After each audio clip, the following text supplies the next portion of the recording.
Hello दोस्तों and welcome to next engineer platform.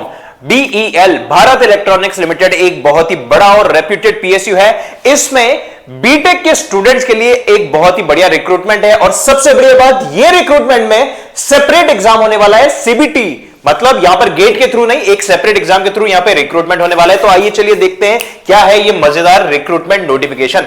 ये recruitment notification आज ही आया है 10 जनवरी को और नेक्स्ट इंजीनियर प्लेटफॉर्म में हम आपको इसकी पूरी डिटेल्स बताने वाले हैं। सबसे पहले किस पोस्ट के लिए रिक्रूटमेंट है, कितनी है, क्या ब्रांच के लिए।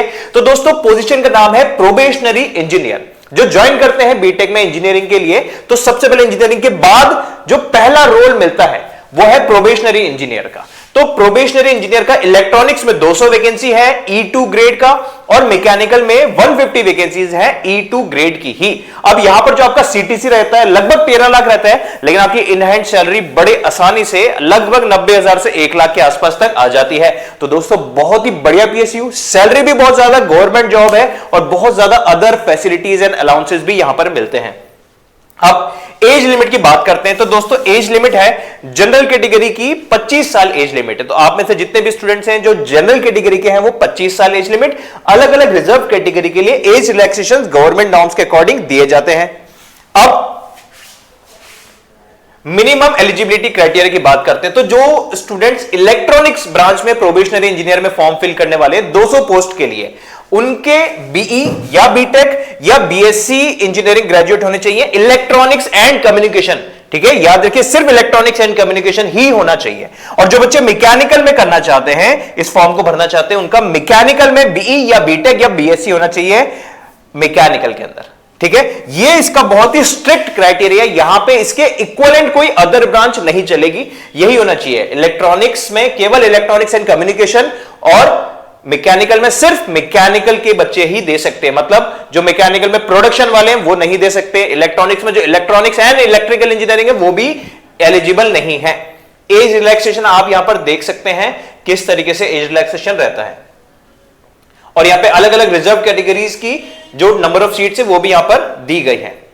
अब देखिए यहां पे एक चीज एलिजिबल क्वालिफिकेशन में लिखा हुआ है, for probationary engineer post candidate with first class, मतलब 60% एंड अबव एग्रीगेट होने चाहिए और किसी भी AICTE अप्रूव्ड कॉलेज से होना चाहिए। ठीक है, electronics and communication, electronics and telecommunication और कम्युनिकेशन, टेलीकम्युनिकेशन एंड मैकेनिकल, बस यही डिसिप्लिन के बच्चे इस फॉर्म को भर सकते हैं।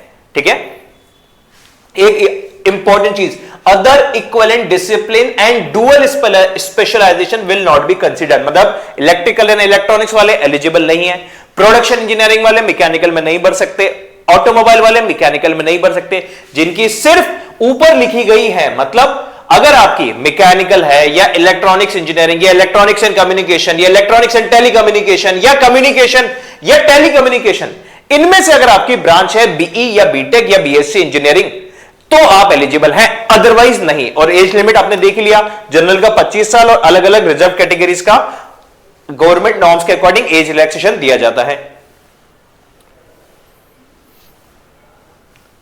नेक्स्ट, अच्छा जो एज क्राइटेरिया जो कैलकुलेट किया जाएगा वो एज क्राइटेरिया कब से कैलकुलेट किया जाएगा? 1 जनवरी 2025, मतलब 1 जनवरी 2025 तक आप 25 साल या उससे कम होने चाहिए। और अलग अलग रिजर्व कैटेगरीज में जैसे अपर एज लिमिट SC/ST के लिए 5 साल ज्यादा, वो 30 साल होनी चाहिए और ओबीसी नॉन क्रिमिनल के लिए 28 ईयर्स, ये एज लिमिट क्राइटेरिया रहने वाला है।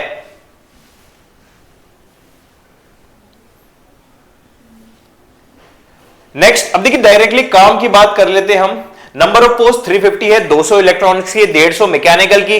प्लेस ऑफ पोस्टिंग की बात करें तो अगर आप इसमें प्रोबेशनरी इंजीनियर के लिए सेलेक्ट होते हैं तो आपकी जो प्लेस ऑफ पोस्टिंग होगी वो इनमें से किसी जगह पे रहेगी। बैंगलोर या गाजियाबाद या पुणे या हैदराबाद या चेन्नई या मछलीपट्टनम या पंचकुला या कोटद्वारा या नवी मुंबई, इनमें से किसी जगह पे पोस्टिंग आएगी। तो एप्लीकेशन फॉर्म सभी भर दीजिएगा। सेपरेट एग्जाम होने वाला है। एप्लीकेशन फॉर्म की लास्ट डेट है 31 जनवरी 2025 और एप्लीकेशन फीस है 1000 रुपए प्लस जीएसटी। तो कितना हुआ? 1180। तो जीएसटी पे हंसने वाली बात नहीं, अब जीएसटी तो सभी का लग ही रहा है। अब मोड ऑफ सिलेक्शन काम की बात यहां पे होने वाला है, candidates who meet the qualifying eligibility criteria whose online application have been accepted will be shortlisted for computer based test, CBT online exam होगा इसका। ठीक है, और मिनिमम 35% एग्रीगेट तो आपको लाना ही है। अब जो बच्चे सीबीटी में अपीयर होंगे उनको 1:5 के रेशियो में इंटरव्यू के लिए बुलाया जाएगा। मतलब इसका सिलेक्शन कैसे हो रहा है, एक ऑनलाइन एग्जाम, उसके बाद इंटरव्यू, ऑनलाइन एग्जाम में शॉर्टलिस्ट होंगे तो इंटरव्यू में बुलाया जाएगा 1:5 के रेशियो में। ठीक है, अब कंप्यूटर बेस्ड टेस्ट के बारे में थोड़ा सा यहां पे बात कर लेते हैं। इसका जो ऑनलाइन एग्जाम होने वाला है, कंप्यूटर बेस्ड टेस्ट होने वाला है, इसमें 2 घंटे दिए जाएंगे, 120 मिनट दिए जाएंगे और 125 क्वेश्चन दिए जाएंगे, जिसमें से 100 तो आपकी ब्रांच के टेक्निकल क्वेश्चन होंगे और 25 जनरल एप्टीट्यूड एंड रीजनिंग के क्वेश्चंस होने वाले हैं। तो दोस्तों एग्जाम बहुत अच्छा है, टेक्निकल क्वेश्चन से बहुत ही अच्छे लेवल के क्वेश्चंस आएंगे, तो इसकी तैयारी करना अभी लग जाइए। अब नेगेटिव मार्किंग बिल्कुल है, सही करेंगे तो 1 मार्क्स, गलत करेंगे तो 0.25 मार्क्स आपके कटेंगे। ठीक है, सिलेबस की बात करें तो इसका कंप्लीट सिलेबस आपको इसकी वेबसाइट पे मिल जाएगा, जो हम नेक्स्ट इंजीनियर पे कुछ दिनों में पूरा एक डिटेल सीरीज लेकर आने वाले हैं, तो चैनल को सब्सक्राइब करना ना भूलिएगा। ठीक है, अब अप्लाई कैसे करना है, तो दोस्तों अप्लाई करना है आपको BEL की ऑफिशियल वेबसाइट से ही। ठीक है, तो इसको अप्लाई कर लीजिए और इसका फॉर्म भर दीजिए, कंप्लीट डिटेल्स मैंने यहां दे दी है। तो कंप्यूटर बेस्ड टेस्ट के बाद अब आपका सिलेक्शन होना है, तो मेन चीज क्या है, कंप्यूटर बेस्ड टेस्ट तैयारी करनी है अभी से ही, तो इसकी तैयारी में लग जाइए। जनरल कंडीशंस और बाकी के सारे डिटेल्स आपको इसी PDF में मिल जाएगी। ठीक है, ये BEL के QR कोड है, आप उनको स्कैन करके फॉलो कर सकते हैं। ठीक है दोस्तों, तो ये था इसकी सारी की सारी जरूरी जानकारी। मोस्ट ऑफ दी जानकारी हमने यहां पे डिस्कस कर ली है। इसके अलावा हम और भी इसका सिलेबस कितना जाता है, कट ऑफ कितनी जाएगी, इन सब के रिलेटेड चीजें भी आपको आने वाले टाइम में वीडियो पर इन्फॉर्म करते जाएंगे।